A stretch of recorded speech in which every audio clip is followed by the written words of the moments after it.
There is a major disparity in the incarcerations of black people over their white counterparts. It is very evident, especially in these United States of America. The United States of America has approximately 2 million people that are currently imprisoned in this country. That is more people than every country in the world combined. A greater disparity or a greater statistic, or even more alarming statistic, is the fact that African Americans comprise of 13% of the population of this country. The unfortunate thing about the 2 million people that are incarcerated is that 56% of them are African Americans. Even though African Americans make up only 13% of the population of the United States of America, African Americans are in prison at an alarming rate, at a greater disparity than their white counterparts, even though they commit the same exact crime. Is it a racial disparity? Is it a biasness that has been created by the mass media, the depictions of African Americans, or is it just racial profiling in general? You would think that it would just be the African American male that is targeted by the judicial system and punished harshly by the judicial system. That's not the case. Statistics shows that black women, are 2 times more likely to be incarcerated than the white women. And the children, black children, comprise of over 52% of the children that are in the juvenile detention centers in this country. Now, the question is why? Is it racial profiling? Is it white privilege? Is it white privilege, or is it the black code? And Angela Davis calls the black code rules that only apply to black people. Is Angela Davis's black code the same as post-slavery Jim Crow laws that plagued black people all the way up until the civil rights era during the 1960s?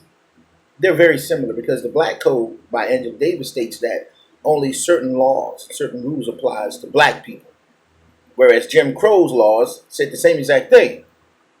So Jim Crow just changed partners and went from Jim Crow to the black code. Black people's civil rights are always being violated. Philando Castile, who had a weapons permit, was lynched in the streets by a white police officer. Sandra Bland, civil rights violated, lynched. Michael Brown, walking down the street, lynched. White man kills 32, kills 52, kills 59, kills 9 people in a church, walks away, no harm, no foul, and he gets his day in court. Black man, unarmed, shot and killed in front of a store, choked in front of a store because he was trying to sell cigarettes and DVDs. There's an alarming disparity of adverse contact with police officers in this country, especially when it pertains to black people. Another aspect of the paper, of my research is it the way that black people are depicted in cinema? Black people usually in movies are depicted as pimps, prostitutes, or thugs. That translates over into real life. Most police officers that patrol heavily populated African American communities are white police officers.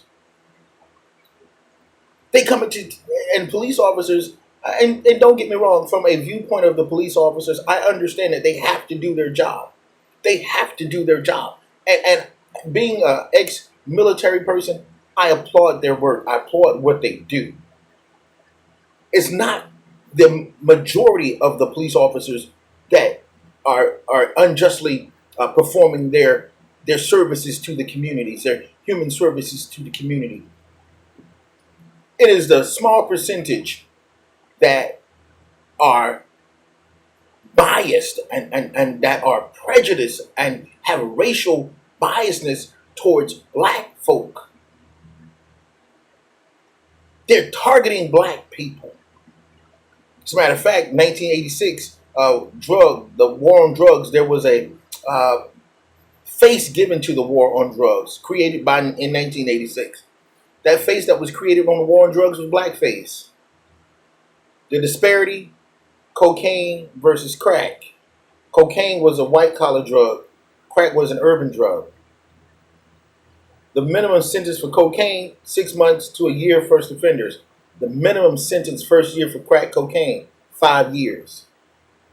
So from 1986 until the President Barack Obama, over 2 decades, black people were being sentenced inhumanely and unjustly for the same amount of crack